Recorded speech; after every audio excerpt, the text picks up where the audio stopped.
Every afternoon, Thomas the Tank Engine puffs along his branch line with Annie and Clarabelle.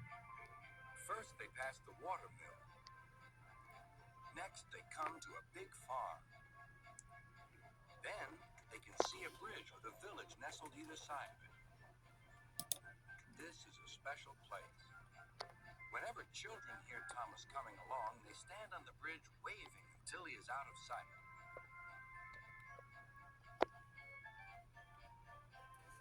One day, Thomas was running late. He had stopped at the signal before the bridge to talk to some new children. Percy the Green Engine was waiting too.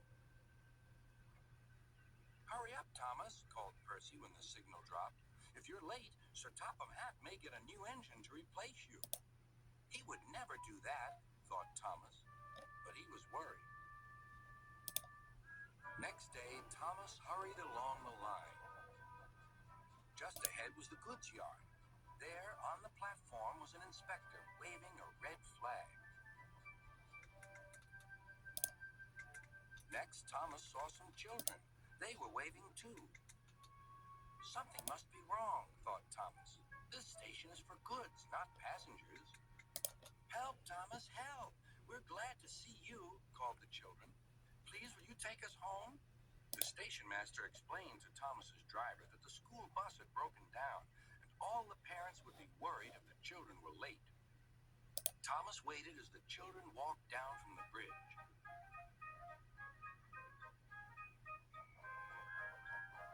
Then he took the children to the next station where Bertie was waiting to take them home. When Thomas finished his journey, he was very late. He was worried that Sir Topham Hatt might be cross with him. "I warned Thomas," puffed Percy to James.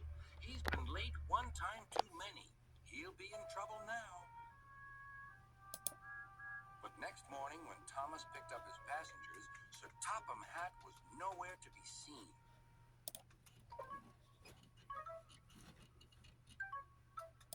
"Thank goodness," sighed Thomas.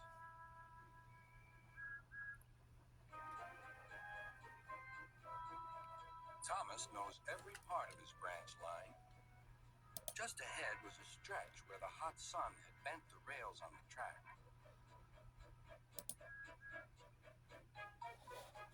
"Careful, Thomas," called his driver, but it was too late.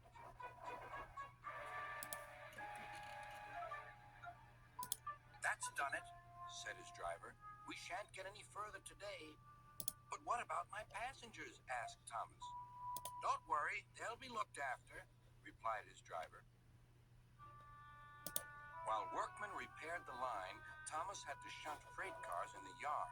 Bertie came to see him. "I understand you need my help again." "Yes, Bertie," replied Thomas sadly.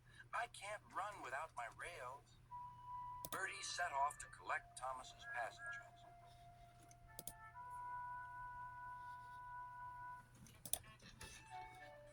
"Hello, Bertie," they said. "We're glad you're here." Bertie drove along the road that runs by the railway. He stopped at each station along the line. Sometimes he stopped between stations to let people off closer to their homes. Thomas felt miserable. "I've lost my passengers to Bertie. They'll like him better than me." Sir Topham Hatt arrived. "Your branch line is repaired. I'm going to change your timetable so that you and Bertie can work together more." When Thomas reached the station, there to his relief were all his passengers. "Bertie is a good bus, but we missed our train rides with you," they said. Later, Thomas spoke to Bertie. "Thank you for looking after my passengers." "That's all right, Thomas.